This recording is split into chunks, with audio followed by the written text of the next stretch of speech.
Hi, I'm Gabe. And I'm Kat. And we're the Ghouls Next Door. Yeah. Woo. Yes. It is the end of July. Yeah. It has been a very long month.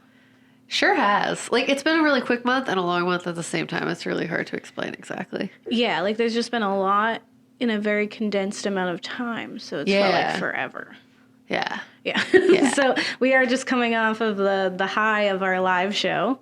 It was fun. I hope you were there. If you weren't, I'm mad at you. Just kidding. I'm just disappointed. No, I'm kidding. I'm just disappointed. If you missed us, I hope you watched our live stream. Yeah. You can also watch now at any time. We'll be live again in August, so Woo! Tune in for that, right? But in the live show is a part of this series. It was apocalyptic in nature. Yes. It was about zombies, right? Yeah. But today we're going to close out our apocalypse series so you can find out the last way that we will die. Ba-ba-da-ba. Woo! So fun. So much fun. You know, it's great. Yeah. It truly is. So today we're going to be talking about what is honestly one of, if not the scariest, I wouldn't say it's the scariest of the apocalypses, but it is definitely the most sad. It is very depressing. Yeah, no, when we were watching Melancholia, I remember just like being like, wow, nothing ever matters. Yeah. Or like, I asked, I was like, hey, if this was our last day on Earth, like, what would you do? And then I was like, you know what? If that's the kind of end it was, it wouldn't matter. None of it does and matter. was super sad. I was just like, aw. Yeah. Like, at least the other apocalypses, there's like more. Yeah. So it's There's like more after. Yeah. So it's like upsetting. Yeah. But like you have that element of like, oh, I wonder what life will be like, after. Or like, maybe I'll still be here. What are we doing? All that stuff that I didn't like about my life is gone now. It's just new life. Everything is gone. It's a fresh start. Mm-hmm. Yeah, you get new opportunities, right? Yeah. There's post-apocalypse. In the event of a cosmic apocalypse, there is no post. It's That's just it. done. We're done. We did it. It was so sad. It makes me so sad. It's very sad. I'm Absolutely. just like, you're telling me every second of my life thus far and continued forward does not matter because this is how we die. Yeah. When you think about the entirety of the universe, like our Milky Way galaxy, when you think of all that, you think about all the planets, you think about how long it took with the Big Bang, and you think about all of the development of bacteria growing and then, eventually fish getting legs and all of that. And even before that, just dinosaurs and then several ice ages and several things to get to us. Right. So I think one of the most impactful things about the cosmic situation was this idea if the world was, or the existence of our universe was a calendar, that we are literally December 31st on the calendar of the universe. Okay. All the entire year we did not exist. Yeah. And apparently by May of the following year, it's over. We only get a few months. And I mean, also thinking about the span of time, it's not really a few months, not literal few months. Yeah. Months in this way of thinking of the universe. Billions of years. And billions of years, but that accounts to not very many months in the whole span of things. And it just seems crazy that all of this existed before us and will continue to exist in a way without us. Yeah. But that we really are just a blink in the system. Yeah, it's interesting for sure to just be like, we just try to find meaning in everything, and I feel like that's the only thing that keeps me sane is finding meaning behind actions that I take. I'm just well, at least I know, that was. Tuesdays with Maury or whatever it's called, the 10 people we meet in heaven. Those books I read as a kid, I was like, all right, I don't know if God exists, but this I can get behind. Sounds nice. Little good place. Impact matters. Something means something. Yeah. This means everything means nothing, and that's real hard to swallow. Yeah. So we're gonna get really depressing in a minute, and then I promise we're gonna give you a little bit more to leave with to make it not as depressing. But we're gonna talk about the cosmic apocalypse, and we only really watch one film. We watched two things. Yes. But we're going to talk about Melancholia, and then the cosmic apocalypse, which is part of the Universe series. Dope, dope, dope, dope. Dope, dope, dope, dope. We're all gonna die. Woo! Yeah, facts. We tell you facts. All the facts. Hear facts. Still facts. About that spooky stuff. Yeah, spooky stuff.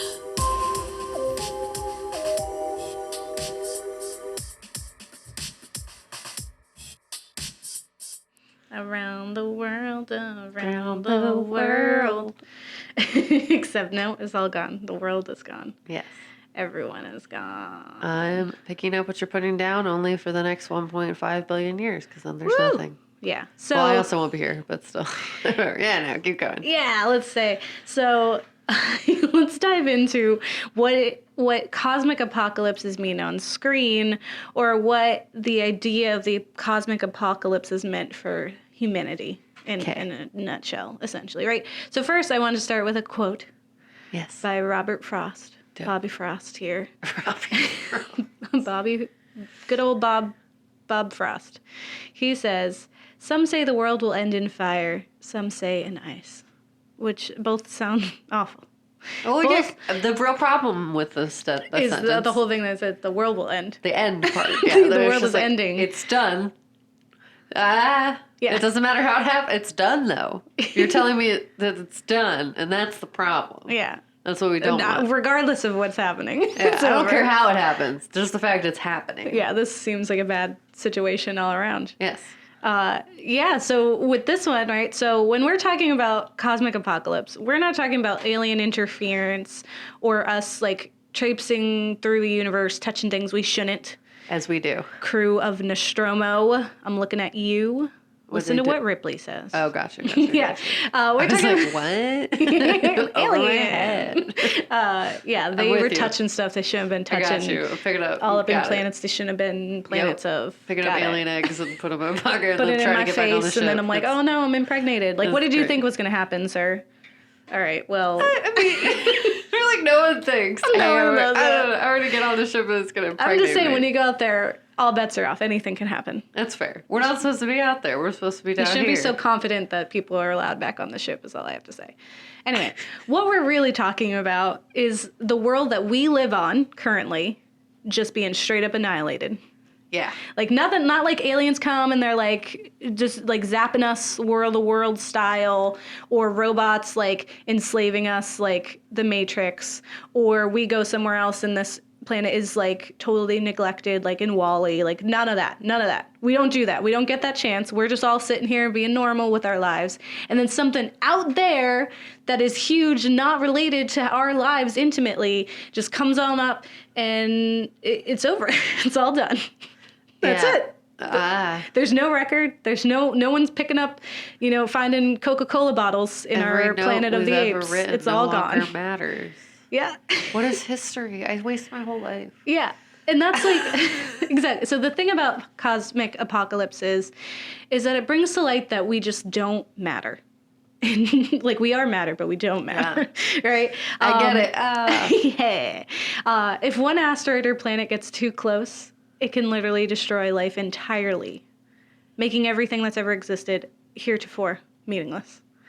Yeah. We are essentially confronted by our complete and utter lack of importance in the grand scheme of the entire universe. Right?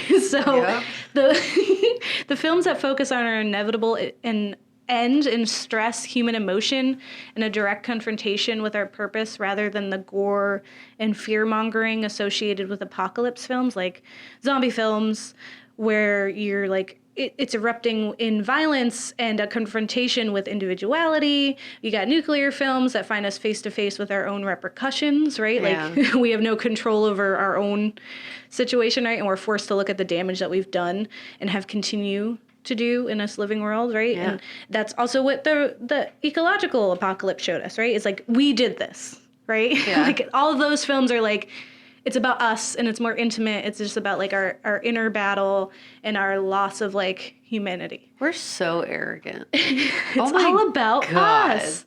We're just like, if anyone's gonna do it, it's gonna be me. We say when the world ends. And it's like, no, sweetie, sit down because you're gonna die. Yeah. And that's the thing about cosmic apocalypse, right? So these films, we are essentially just forced to calmly, as much as you can, because at that point everyone's lethargic. You are melancholic, right? You're just like looking at the world and you're like, well, damn. Like, I guess that's what we are now, right? And you just kind of look and analyze what is important to us. Yeah. And when everything is destroyed, when nothing will remain once we're gone, then what are we? Well, nothing is important because nothing matters. So no matter how you go out, Yeah. Yeah. I mean, because with this situation, right, we can't learn from this apocalypse. Yeah. We can't hope for a better future. You can't redeem anything. Can literally only mourn for our own lost time and significance at this point. So Von Trier, who is Lars von Trier, who directed and created the film Melancholia, had essentially, we'll talk more about the film, obviously, but he describes his character Justine, which is played by Kirsten Dunst. Is it Kirsten or Kirsten? Oh, man. You're asking me No, questions I'm I don't know. sorry. I feel like it's Kirsten. I think it's Kirsten Dunst. Yeah. I'm sorry. Someone tell me. I'm the worst. I've done this 3 times. I called Kristen Bell Kirsten by accident. Anyway. It's okay. So he describes Justine and honestly humanity itself as yearning for a cosmic shipwreck amidst a culture of phony rituals from consumption to family to marriage, all concocted to console ourselves for being lonely in a universe of which we are not the center. Right? Yeah. So it's not all about us, which doesn't mean reality, but that's what the vibe I'm getting. Yeah. So there's a book called The End of the World Again by Barry Vacker, who actually was a professor that I went to school that was teaching me. I think I mentioned him before. Yeah. He's a great film. He has a great book about the apocalypses of the world. And he went on to say that Von Trier's film, in it, we are confronted by an absolute lack of hope. We aren't saved at the last minute. We don't make a last-ditch attempt to convince the powers that be that we deserve to exist. In fact, there are no powers that be. There's just us in our insignificance. And a confrontation of us looking at this life and all the energy we put into it in order to distract ourselves from the undeniable fact that we are not the center of the universe and we will not be here forever. He goes on to say that there is only our happy ending in the annihilation of the planet to put us out of cosmic misery. It's either a cosmic murder or euthanasia. Dang. And what I think is interesting about these films, so there isn't really cosmic horror films, because it's with films, you kind of need a happy ending. So Melancholia is all we really could find, right? But there are films that kind of just talk about the human aspect of that and just dealing with let's go be with the person we love and care about, right? So there's Seeking a Friend for the End of the World. Uh-huh. There's Last Night, which is a Canadian film where it's just a bunch of people throughout the city. Some people are having orgies. Some people are just going and finally telling that girl that they love them. Some people are just being with that person that they love. But they're essentially dramas, right? They're just what do you do when nothing else matters and this is it? You go and you be with the person you love, right? And so I think what we can take from this specific topic is not hopelessness, so to speak, right? Although it is very easy to fall into the black hole of despair after hearing about the cosmic apocalypse. I think what we should take from it is that we should do what matters most and spend time with those we love and live in the now and live as if this day was our very last on this incredibly doomed planet, right? Don't gotta tell me twice. Look at my credit. Yeah, I mean, if we're living in a world where we imagine it could end at any minute and be annihilated, that there's no better inspiration to do that thing that you want to do, right? Yeah. Because it's only going to matter now. If there is no tomorrow, then right now matters. So write your book, film your movie, talk to that person, give it a try, shoot your shot. I don't know, that's the motivation that I have. It's just use the cosmic apocalypse. These are our 5 months left in the figurative year of the universe to do what you want to do to impact the world. If that's starting a family, if that's making a difference, if that's changing the world, or just helping a person, or just doing something you really care about, then do it. Forget everybody else. If we don't have a heaven or a hell or any of that, and you only are promised right now, then do it. Do right now. Yeah. No, I mean, it's very, I advocate for that. But also, it's just society puts so much pressure on us to be a thing. Yeah. And the comforting end of this is if none of it matters, then just be you. Yeah. Man. Just the pressure's do off. it. Yeah. Yeah. Because in the if you're end, gonna be here, be here. Yeah. If there's a planet coming for us, and it's you have 24 hours or whatever, like the world ends at midnight or whatever. Like if that happens, then, and if you look back and you're like, well, at least I got to do all those things, then you did it right. But if you're like, oh wow, I just like slaved away at this job that I hate and just like did what everyone expected me to do, so that at the end of the day, I'm just like, dang, I really wish I would have traveled abroad, or I would have talked to that person, or I would have like just figured myself out. I would have went to therapy, like whatever it is that you would have done. Just think, like, start out your day just thinking like, okay, if today were to end, like the rest of, like, there's no do-overs, it's over. What would I want to have done to feel like I did something? Yeah. And then do it. So I don't think it's miserable as much. Yeah, it's ultimately just deciding like you're gonna still be here. Not to compare it to suicide, but like, you know, if you get to a point where you're like, life, I don't know, and then you decide you want to stay.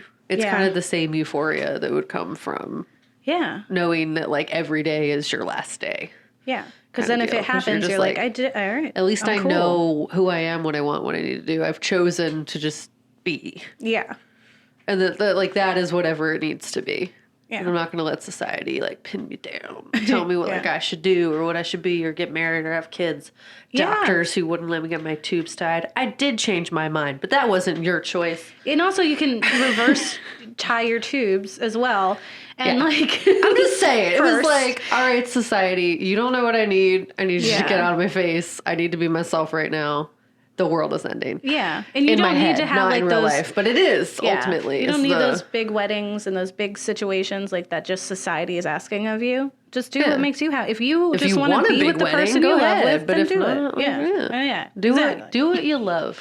Yeah. There's not enough time. Love what you do. Yeah, there's not enough time for anything else. Yeah. Because ultimately none of it matters. So at least if it matters to you, you know you did something. Yeah. Well, Kat, why don't you tell us how cosmic apocalypses happen? Maybe so I don't want to. Maybe it doesn't matter, Gabe. Oh no. Maybe I just am gonna run off into the sunset with my cat and never look back. Just kidding. If I was gonna die tomorrow, I'd probably want you there. Yeah. I would say I'm very proud of this podcast, and I'd feel like I did it.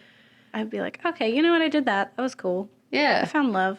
I did all the things. Right? I have my cat. I'm feeling pretty good about life right now. Yeah. Knock on wood. Thanks, world. Yeah. That was us knocking. Just, so you know. Come on. It's life. It's life in us. So yeah, if positive, negative, moral of the story, we're all going to die. Yeah.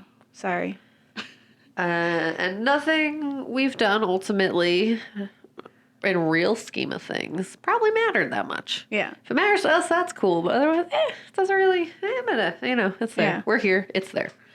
Ultimately, we are meaningless, maybe parasites on this planet that will inevitably lead to our own undoing, or worse, nothing we've ever done or ever will do will stop it. Mm-hmm. So, bad news is...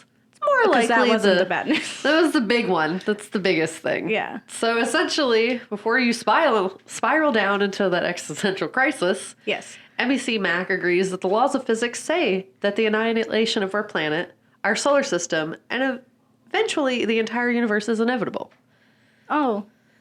So like it's just like before you get into I'm just helping you slide faster. Okay.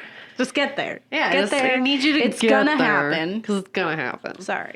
I mean, probably, almost guaranteed not in our lifetime. Oh, no. Or like tons of lifetimes to come. Yeah. So humans will only survive on Earth for another 1.5 billion years. That seems like a long time, but also not a long time at all. It's a super long time, and I don't have to worry about it because I won't be here. I'll probably die before the average lifespan. Unless you get into a robot body. Well, yeah, there's that. And then I would be bummed because I'll be here then. I'll be like, guys, I don't know. If I was in a robot body now and then I lived for 1.5 billion years, I'd probably be like, that's cool. It's fine. It's been a lot. I've done a lot. I'm really done now. You know what? You just have the best perspective on things, Gabe. This is why we're friends. I'd be ready. Yeah. I'm going to stop saying depressing things because I realize I've been doing that for a minute. So I'm cool. Oh, no, it's totally cool. I mean, this is very depressing stuff. Me. Yes. Like, after we watched Melancholia, it took me like a good day To like get to back not be into sad. it. I'm sorry. No, It's so it was really sad. real though. I was just like, I didn't realize how much this would affect me. I have to watch so much random television to forget that Yeah. awfulness might happen. Are you saying it's my fault you've been watching Glee? Yeah. Oh no! I mean, this to honestly, real talk, myself. that is your fault, and that's why I blast it late at night while I fall Cut off asleep my because you nose have to like spite my listen to it. face. Yeah, but ultimately, it's gonna happen. But what's gonna happen is that the sun will probably explode. Oh yeah. The oceans will boil.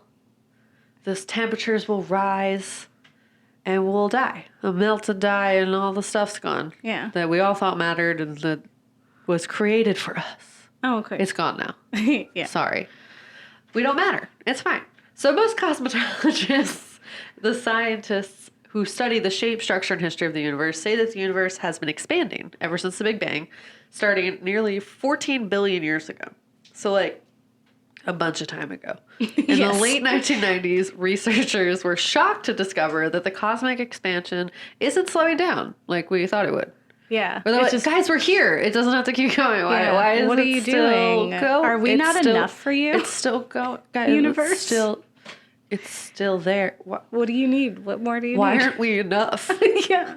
Oh my god. This is why we all feel like that. we're like On not the grand, enough. yeah, on the grand scheme of things, we're not enough for the entire universe. Exactly. The sun is gonna die, and we're gonna have to send nukes into All it. of our feelings of like inadequacy. Stem from our place in the universe. It Yes. all started when we realized we weren't the center of our universe. Yeah, and and then it was the everyone was sun. like, "What? And we were like, wait. Excuse me." Yeah, are you kidding? Around the world. I wrote okay? a book about it. I thought Not around the sun. God said, I don't know. Ugh. It's us. It's in Latin. Let's make it other words. Maybe. Another. That's it. That's all we got. Yeah, that's how I feel. Yeah. So enjoy my guttural sounds. The Yes. implications obviously are dire. Oh, okay. If the universal acceleration continues, the magnitude of galaxies that now pepper the night sky will recede from view. It will be all alone. So if you already feel lonely, I'm sorry. Whenever you look up at the sky and you see all those stars, and then now they're gone. Our local group of galaxies, the Milky Way, Andromeda, which I thought was Star Trek. I don't know why. That's real. Is that on Star Trek? Am I right? I Is that a don't not know. right reference? I'm There's sorry. an Andromeda I'm sure. ship I'm sure. on a show that I watched, and I don't know which one it was, and I'm probably blasphemous right I know now, and someone I'm named sorry. Andromeda, which is cool in my book. Okay, continue. Yeah. And a few dozen lesser lights, which is rude, maybe they matter too, will surround us by darkness, like a lone campfire in the vast black desert. Poetic. Yeah.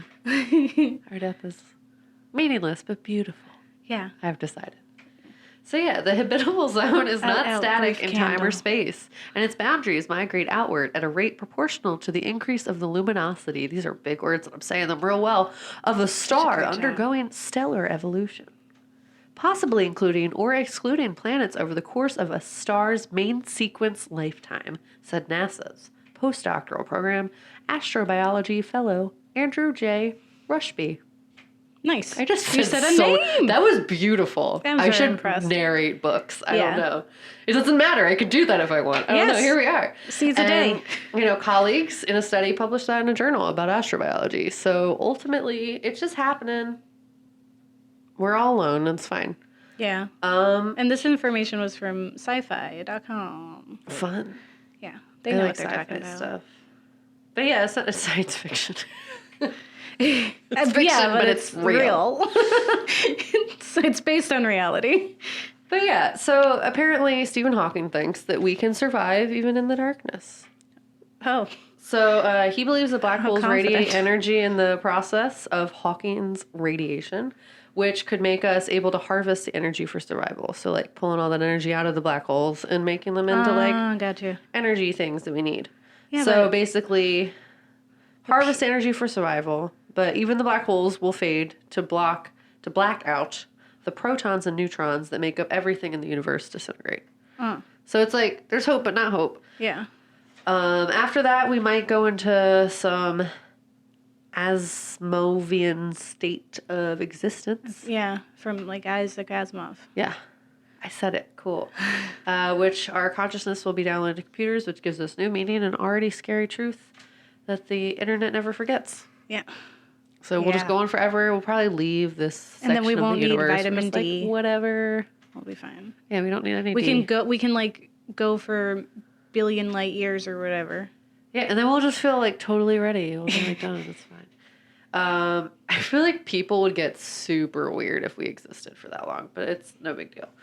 But there are 3 possible ways to meet our end via cosmic apocalypse, according to the Universe Show. Mm-hmm. 1, the death of the Earth via collision. So things bump into us. Yeah, like but like in planets. a big way. Like the planet Melancholia. Yeah, so comets, meteors, asteroids smash into Earth like the dinosaurs. They're bye-bye. Ooh. But us. We always forget them. Yeah. R.I.P. Pour out. Yeah, pour one out for the dinosaurs. Yeah. The death of Earth via stars is number 2. So supernovas or gamma rays torch Earth. Black holes devour our solar system. And we go bye-bye-bye. So either bright death or dark death. Yes. Or 3, the death of the universe in a scenario is known as the Big Crunch, Big Chill, or Big Rip, where the expansion of the universe eventually reverses an inverse, or the universe like recollapses. So it was like Big Bang, Big... Made a big bang made us, big crunch eat us. Yeah. So it's just like, oh, that was a mistake. My bad. Like rewind. Yeah. We're a VHS tape in the little blip of universe time. That God just takes out. like, It's just oops. like, well, we'll try again. I don't know New what one. I was thinking. Oops. Yeah, so it's like Futurama where he's just like sitting in his little blippity bloops in the sky. Yeah, yeah. And, but he has a VHS tape in this scenario. Okay. And he's watching humanity and he's like, guys, let's- this is awful. Let's start back at the top. We are not going to renew this season. Let's start Of fresh. humanity. There's no season 3 of humanity. Oh no. And then it's like, and he takes it out. He's like, people, and he writes it on there with a Sharpie, and he puts it on the shelf next to other species that he was just like, that might work. And he pops into it, and he's like, you know what? We're gonna start fresh. And maybe the blue blurbs will do better than us. Yes. Or whatever he The comes up schmeckles. with. The Schmeekles. The schmeemorps. Yep. Or the sound. Whatever weird sound you can come up with means a species. Because how arrogant are we to think he speaks English or they speak English or whatever the heck it is speaks English? It doesn't. It speaks in like sound waves or like air or like. It's just like, I am fat. Oh, Yes. boy. So we're arrogant. Nothing we do matters, and here we are. That's all we got for you today here at the Ghouls Next Door. Because ultimately, none of this matters. Goodbye. This has been brought to you by the motivational speeches of Gabe and Kat. You can buy our VHS tapes where we tell you how to love yourself and realize that you mean nothing. Yeah. That you were a blip. Go kiss that human you wanted to kiss, because it doesn't matter. Even if it's like they don't want it, then you failed, and it's fine. Just get a new one. Ask first. Ask Don't go first. kissing people. We're not giving that advice again. All right, I'm fired. We've already done this. Ultimately, it doesn't matter though. Here we are. Ask somebody out. They say no. Whatever. Yeah, there you go. Life doesn't matter Don't leave anyway. with your face. Yes. Similar blurbs signing off.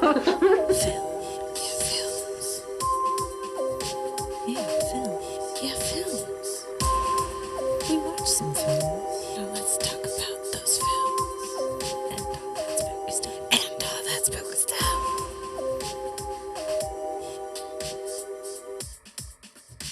So, like I said, we watched a film, and then we also watched an episode of what the Cosmic Apocalypse looked like, which was really, it was an actually fun situation, only because the scientists on there are very ridiculous. They were saying we're all gonna die with like giant smiles on their face, I think and it they was were just super real uncomfortable. stressful. Do you want to start with Cosmic Apocalypse or with Melancholia? Melancholia. All right. Because it's not real, technically, maybe. I don't know. All right. Well, why don't you tell us about what it is? I don't have to. Oh, well, Melancholia 2004. I chose to. it's all a choice. We chose to make this podcast. No one's making. You know I what, want it to Gabe? be I'm clear. doing a bit and you're not I accepting want everyone me. to know we are not held hostage to any degree. That we By do this the out of pleasure. planets. All right, so as a planet hurdles towards the collision course with Earth, two sisters cope with the approaching doomsday in different ways. Listen, you're just like those scientists right now. You're laughing about the demise of poor Kirsten Stewart. No, Kirsten. No. Kirsten Dunst. Dunst. Belle Stewart. Belle. No, they're all Dunst. different people. They are. I do actually really love Dunst. I'm just gonna call her that from now on. It's her last name. Yes. Yeah. So it's created by Lars von Trier. Mm-hmm. And it was sad. It was melancholic. It was all the To say sad. the least. I was a little sad that we didn't do Lars when we did our foreign horror, but then when we came up with the apocalypse theme, it was like, oh yeah. Here we go. And I warned you for like a Let them month. I was like, shine. I'm letting you know it's gonna be real sad. I know you kept telling me, and I just don't think I fully grasped how sad it would make me. I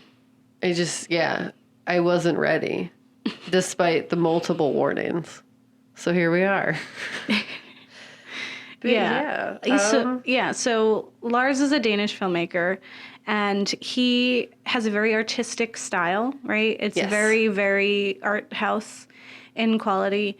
It starts with like a montage of these, like, it looks like they should be portraits, but they're moving kind of thing. So it's like, and they're literally just like, he tells you the entire film with like a few images that are essentially representing, gifts, if you will. that are representing, like there's one where Dunst is like in her wedding dress, and she's like going through like mud and it's like holding her down. There's like trees or something. There's something it's holding like things her. holding her. There's her in the water, and it's very reminiscent of Ophelia, which is from Shakespeare, who just like life just did not do her well, and she just got like the bad end of the stick of life and just like ended up dying by accident, as you do in Shakespeare, if you're a good woman, to say the least.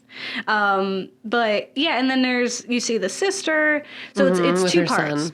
So the first part is Dunst, who is a woman who suffers from depression and possibly bipolar disorder, but I think she's having a very big depressive state, to say the least. And she is getting married Yes. to, oh my gosh, The guy from the Pale Man. Pennywise. yeah, his but brother. normal looking. His brother. His brother. Yeah. Yes. Oh my God, I'm so mad at myself. This is my like third time. Skarsgård. Skarsgård. Yes. Yes, Alexander Skarsgård. Look at what you do. Oh, thank you. I was remember the right there name. because I was thinking Stefan, which is his father, and he's in it.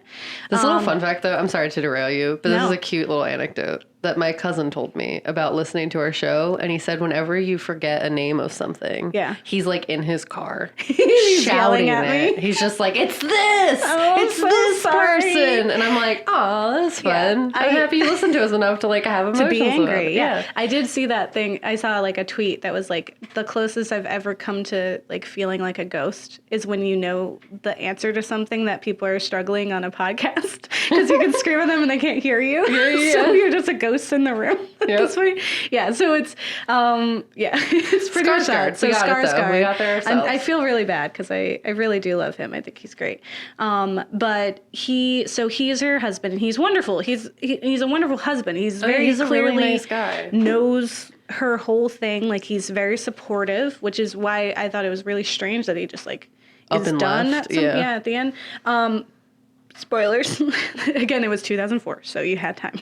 Yeah. And it's very sad. And you'll still get the same. So, like, the whole first act is her at this luxurious, gorgeous wedding, and there's people here, and they're supposed to be celebrating her. And it is paralleled with this dichotomous situation of her continuously, like, smiling with her family and smiling at her now husband and being in love and talking to her sister, reassuring her that she is happy. And then her, like, lying in the bathtub, her sneaking off to nap with her nephew, her sneaking off to go pee in the golf course, or to hook up with some random guy, or to quit her job. Like, all these things are happening while there's this big celebration of, like, what is supposed to be the beginning of your life. Yeah. And she people are berating her for not being happy, and she's very much like, I know I should be happy. Yeah, like, I'm aware that I should feel differently right now, but I don't. Yeah. And maybe that means something. Yeah, because she's melancholia. And she even has, like, a part where she, like, confesses to her sister that she feels like she is, like, trekking through mud or sludge, and it is, like, she just can't pull herself out of it. Like, she's stuck, which is, like, what we saw in that image, right? And her sister says, you're not. You're not. And I was like, I okay. just really love how people deal with mental health issues. Don't be. You're sad, stop. You know what? When you're sad, just feel better. Yeah, just say hello to the sun, like we've told you, and get over it. Just stop. And that's what people say. It's just like, if you want to be happy, you would be happy. It's like, actually. Okay, yeah, because everyone wants to be not this sad. Yeah, no one wants to be sad. No one wants this. Yeah. And it's just, it's a whole thing. But you just, like, I remember just being like, ugh, these people.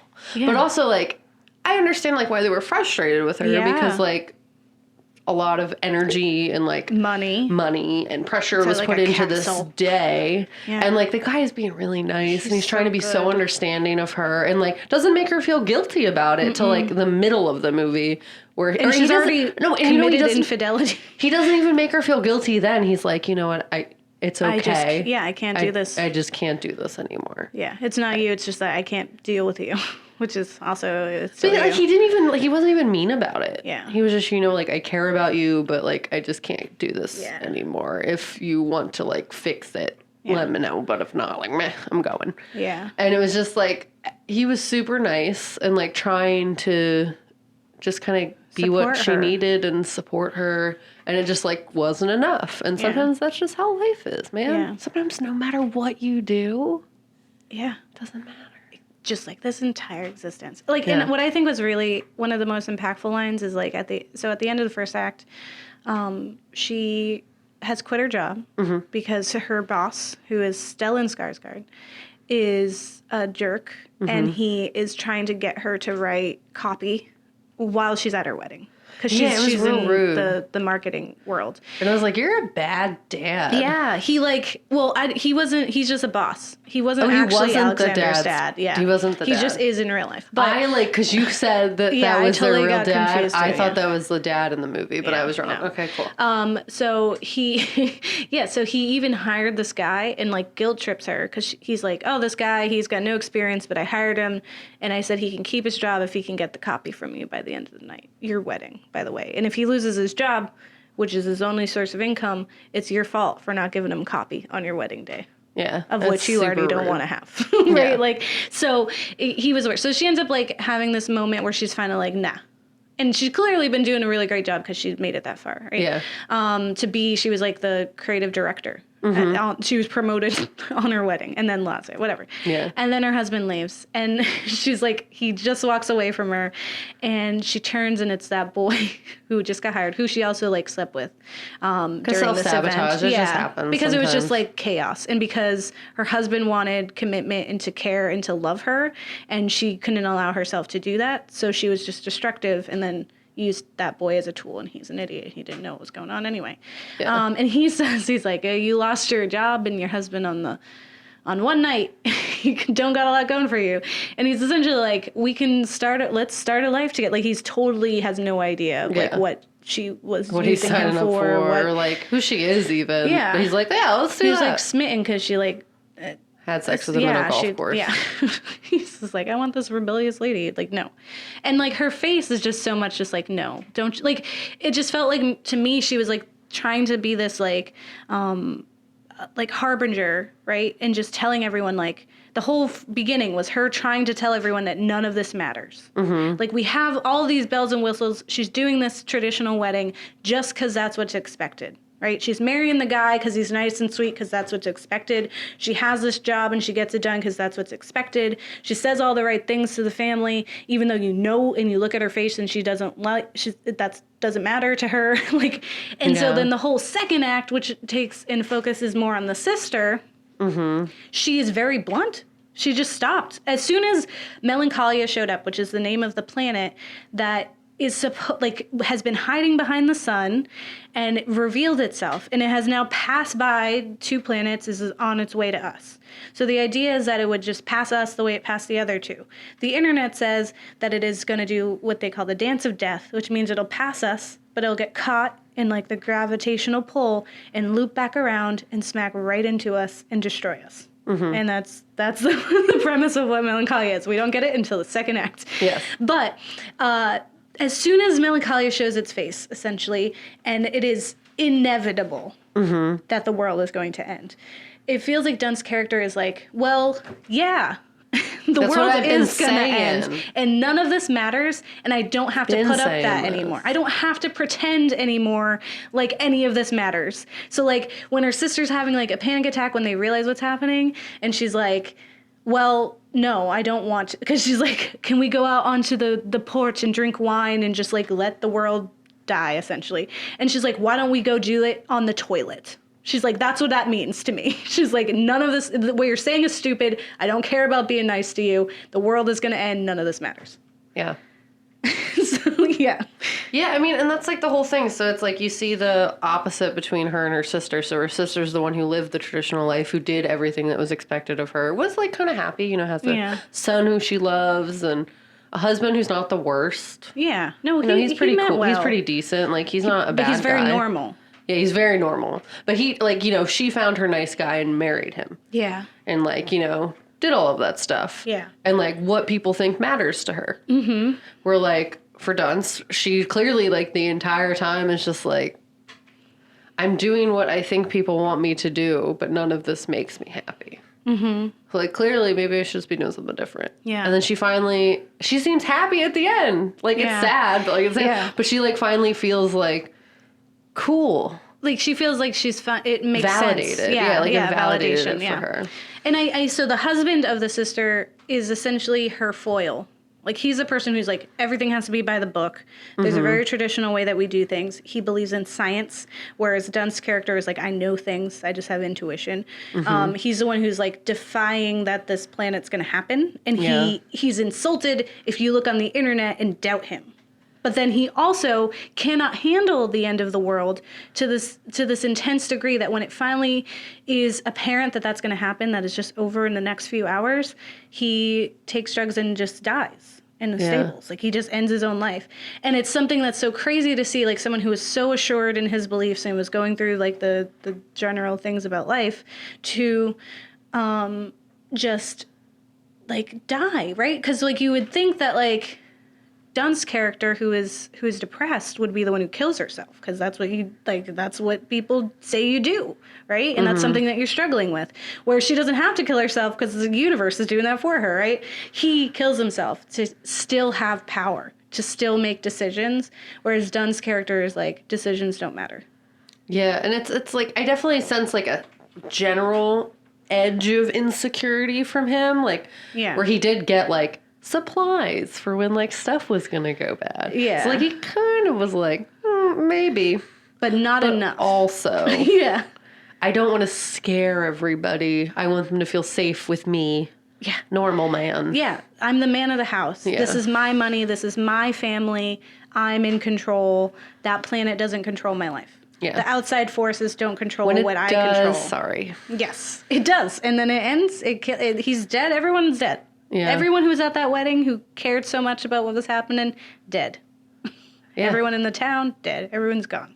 Yeah. And it's just like it's presumed that people just kind of accepted that and spent those days with their family or the people that they care about. Yeah, because it's like people aren't going to work. I'm not going to work if I know the world's going to end. Out of Yeah. here. Calling Absolutely not. So I want to spend a few minutes on the cosmic apocalypse, but did you want to say any other things about Melancholia? No, I'm cool. Cool. I would say go watch it. Even though with it being, from 2004, it's still beautiful. It's cinematically I appreciate beautiful. it way more like now. Yeah. Than I did while I was watching it. Yeah. It's definitely one of those films that stuck with me, and it taking something that's such a heavy topic, which is, essentially just depression and being melancholic and just not that, having that paired with the inevitable end of the universe and nothing mattering, right? Yeah. Lars actually thinks of it as kind of an empowering thing, right? Yeah. In the same way that I was saying, right? Like, Yeah, if no, I the world's agree. going to end, then I think- whatever. I think in a lot of ways Let's be free. It's just, it gives people the strength to kind of like stand up and be whoever they want, which is cool. As long as that person's not like terrible and a murderer, but whatever. Yeah. So we also watched Cosmic Apocalypse, which is a part of the universe TV show, which tells you about like the birth of the universe and all the different ways it could end and all the things that happen scientifically. Mm-hmm. This episode is season 2, episode 18, just so everyone knows. Cool. So the description is: harsh realities are revealed about the future of our universe. It may collapse and burn, or it might be gripped by a galactic ice age. Yes. Because as it's done several times. It's and done this that. aired in 2008. We will be ice people. Ice, baby. Weird. Okay. So I love us. That was amazing. That was wonderful. Sorry, continue. It features a bunch of scientists who talk about the way that the world works. It explains the Big Bang. It explains the Big Crunch. It explains like the whole calendar thing. It explains that we've had many ice ages before, and that's why dinosaurs are not here because of meteors, and why we don't have other things. We don't know. Yeah. There's an episode of X-Files. So I've been binging X-Files from the beginning. I'm finally at season 7. I have lots of words, but one day. But there's this episode where Scully, the beginning, she just narrates that whole situation where she's just like, in the beginning we had this, and then there was the first ice age, and this happened, and then there was the second one, and this happened, and blah, blah, blah, blah, blah. And I was like, oh my God, that's what we're talking about. Thanks, Scully, you're so smart. She sounds so like, I wish I sounded like Scully, just like, and this is the way that the world is, and I'm sorry, Mulder. That's life is serious. It features all these scientists who are there's a few in there who are serious, and they like are, but I feel like they definitely got this direction from the directors to take this very depressing topic and essentially like liven it up. So they're literally just saying like, and then the world would be devoured by light.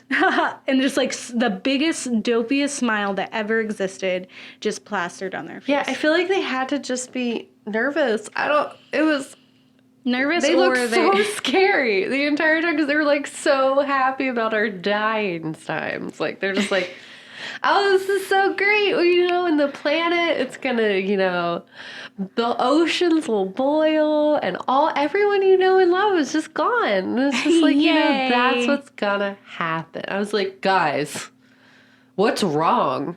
What is wrong with your face? They're probably just nervous. Yeah, absolutely. And it's a smiley thing. And they're not people who are used to being on camera. Like, that's not what their job is. I feel like they're usually used to be like I'm in the just lab, looking doing books. their thing. Yeah, what are you talking about? So it is a really good way of understanding what it means, like all the science of it. But it does a good job, I would say, more or less, of kind of like making it like the end of the world for dummies, kind of. But even still, I was for like, us normies. I was pretty lost a lot of the time because I was just like, wait, what is the what now? Wait, how many years? Ultimately, all you gotta know is that far, far away from now, when we won't be here anyway, or we just won't. It's not happening. Yeah. Our generations from now will die from Earth explosion.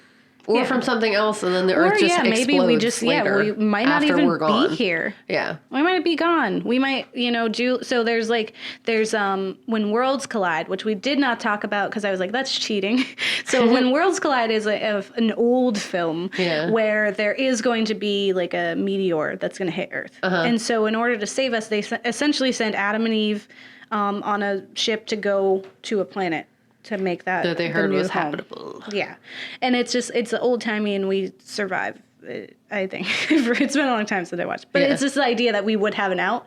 But I think what's interesting about something like Melancholia or Seeking a Friend for the End of the World or The Night Out, like, especially with Melancholia, is that there's no real time. Like, even when they're kind of like, is it going to happen? Yeah. We all kind of know.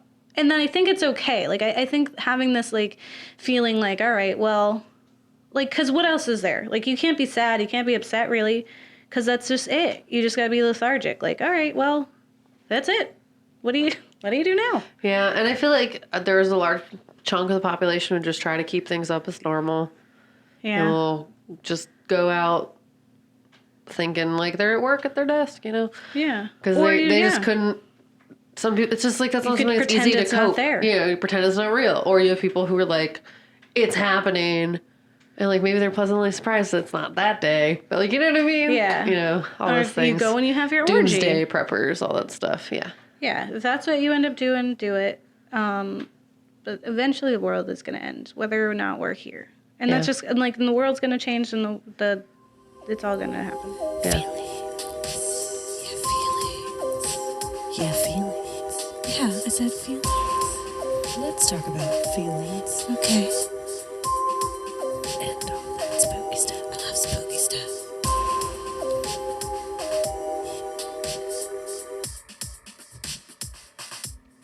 So, if you like it, it is the Big Crunch. Chomp, chomp. Crunch. Yes. Big Crunch. Yeah. Nom nom nom. There's nom noms, so that's it. Or if you don't like it, it is Nothing Really Matters. Yeah. And nothing really matters to me. Yeah, it's Out Brief Candle. Like good old Willie Shakespeare said. Yeah.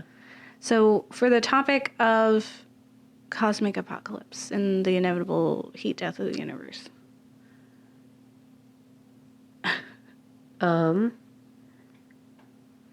Like, I mean, I don't like it. I know it's happening. I don't like it. Yeah. Nothing matters. Yeah. But like, I get like the positive side of that, because I feel like I already live that way, because it's like I'm not super religious, I'm You're just living. just living, Yeah. being the best me I can be in the short period of time that we exist. Yeah. But it's just like sad. I think it's like it's definitely it is the saddest of all these situations, because all the other ones we have hope. We have something that we can do, like we can turn it around, we can change. Like we have to change. Like it just forces us to confront all the things that we did and then fix it. With the cosmic apocalypse, we don't get to fix it. It's just done. Like it happened and now that's it. Like this is all we did. And that doesn't even matter. And like, I feel like the scariest thing about that for me is like, when you think of like who to go get in the apocalypse. Yeah. It's like sometimes they don't want to come get you. Yeah. That's sad. Yeah. I don't want to know. Oh yeah, I guess that's I don't true. ever want to be there. Because stuff. it's like it's your sister says it doesn't matter. We can be on the toilet. Yeah. And you're like, this is what I need to feel okay, but that's not what someone else might need. And that's just Yeah. like, it's really sad. That was super heartbreaking. It was very, very It's sad. like, I get it, but also. She was so mean. Dens was so my mean. heart. Yeah. She was just like, I don't care. And then like, and it sucked because she was, that whole time she was just like, is that what you need? And she was like, yeah, I'm being honest and raw with you for once. And eventually so at the end, they build this little fort and then it's the two sisters and then the son. Yeah, they do it. But the universe ends and they're together, right? And it's in, I think it's great because the sisters' eyes are closed and Dunst are open.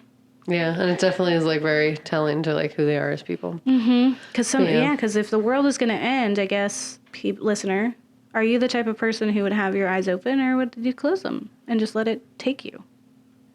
Or would you want to watch it happen? Because I mean, you're only going to be able to watch it for so long, and then it's done. So it's just like, is it fear? Is it euphoria? Is it like this disembodied feeling? I don't know, because the world has never ended for me before to that extent, right? I think it's just like this, like when you kind of just accept it. Yeah. If you're the kind of person who just accepts it. And I think having this episode and going through it, I feel like I'd be a little more inclined to be able to accept it because I've already like thought about it. Yeah, but no, if I'm I was the just opposite. a rando, I feel like I would just get in bed with my cat and just lay there and hope that whoever loves me wants to be there too. And if they don't, then I'm not going to be sad for my last 10 minutes on Earth. Yeah, I don't even know if I would cry. I'm going to go to sleep. I would cry at first when I heard, and then I wouldn't cry anymore. Yeah, I'd be too it's just like energized. that's wasted time. Yeah, I'd be too like, oh, gotta do. Yeah, I think what would be bad is if we didn't know like, if you didn't have enough time to do something, like, if, like, my family lives really far. Mm-hmm. And so it's just, like, if I wanted to be with them or if I wanted to be with people I love, I would want to at least enough time to do that. Yeah. So if I don't get that, then I would be really sad. If it was just me alone in my house. And I was like, Kat, where'd you go? Yeah, and it's, like, the toughest thing, too, because it's, like, there's usually more than one group of people you'd want to spend that with. Mm-hmm. And they have their own people, too. So it's, like, there's no situation where you get everybody. And you just kind of have There's, like, a hierarchy of who you want to be with. Yeah, and then you have to. Then you feel like kind of guilty about that. Like when I think about my apocalypse list, I get a little sad. Yeah, because it's like I'm not gonna say it, but like it's like yeah. I'm here in Philly. If you want to come. Yeah. Otherwise, I don't know if I'm going places. We just got to figure it out, I think. And I think live like you're dying. C'est la vie. Is that what it is? No. What is that? It is what it is, I think. That's also applicable. But the seize the day. What is that? Carpe diem. Yes. Yes, listener who was yelling at me. I heard you. YOLO, carpe diem. You only live once, Drake said. We heard you, and loud and clear, you were not a ghost. Prophet, you were Drake here with us. Stated, you only live once. And he was right. You Tattoo only that live once. onto your body. The existence of the universe only happens once. That's going to be my catchphrase. You also only die once. Fun fact. You don't know that. I've decided. If there's reincarnation. Well, then you would also live more than once, twice, too. That's true. All right, well, all bets are off, I guess. Because nothing matters. Yeah, so with that fun note, don't get married. They'll eat your kids. Or they'll just be evaporated into dust. Yes. Well, tune in for next week. We're going to have a really fun series that's happening for August. Yes. It's fun for us. It's fun for you guys. It's going to be a lot about representation. We're going to have guests all month. They're all our friends. Yeah. So tune in to hear about from other people there and just us, and to dive into some very specific topics that we just feel like we need some support to do. Yeah, and they're just important. Yeah. So hopefully you think so too. Yeah. All right. Well, bye. Bye.